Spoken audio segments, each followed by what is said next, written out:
Bannakibiina ki PFF bakedde mu kkooti enkulu okubaawo ng'omusango gwa Dr. Kizza Besigye ne munne Obedi Lutale gutandika okuwulirwa nga bano bavunaanibwa wamu n'omujaasi wa UPDF Captain Dennis Ola ogw'okulya mu nsi yaabwe olukwe.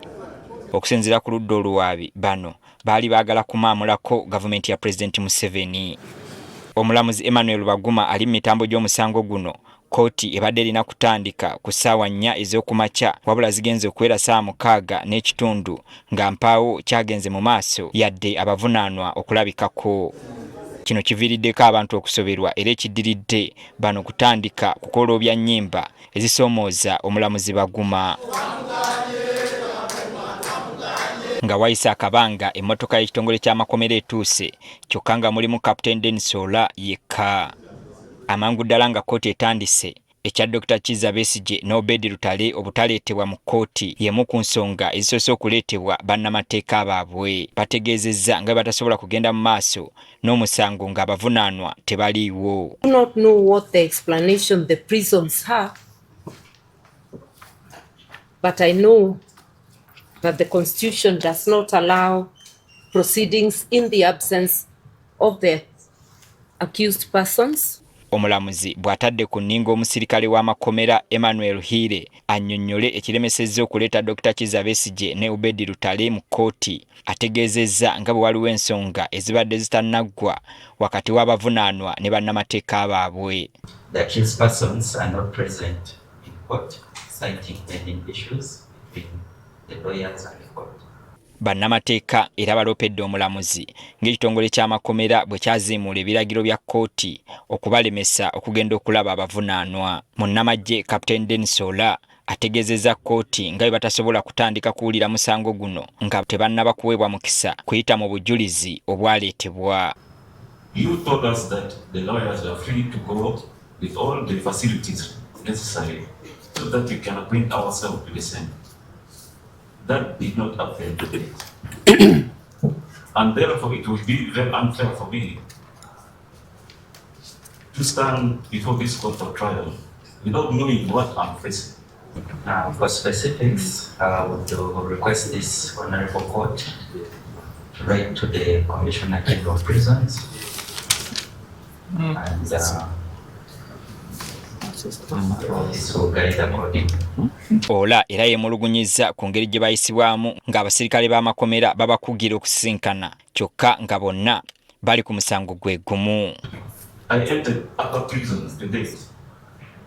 The prison had always made it very hard for me to interact with my co-accused, yet we are in the same fire. We speak in different cells, but for us to interact and discuss about our files, however much you try to request for the same, the prison would not make it happen. And I'm wondering how we would continue to approach this same case, yet we are going to the judge. Oludda oluwaabi lubadde luleese abajulizi babiri ababadde bagenda okulumiriza abavunaanwa. Omulamuzi Emmanuel Baguma alagidde bano okuleetebwa ng'ennaku z'omwezi 3 omwezi guno omusango gusobole okutandika okuwulirwa.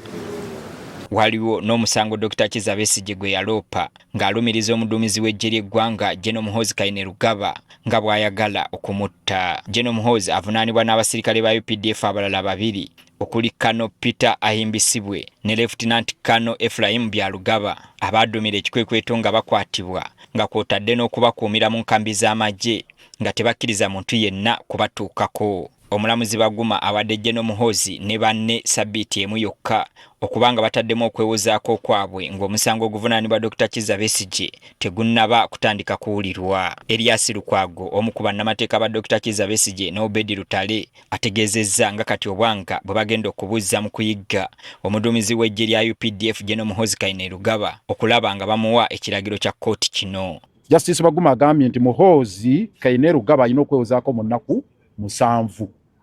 Kakati olutalo lwe tulina nti olwaleero n'okutandika olwaleero tulina okufuna summons zino oba notice of motion tunoonye General Muhoozi wonna waali. Kyokka bano balaze obwennyamivu eri omulamuzi Baguma okulemererwa okuteekawo olunaku lw'okutandika okuwulira okusaba kw'abakwate okweyimirirwa. Ensonga eya bail application tagikuteeko.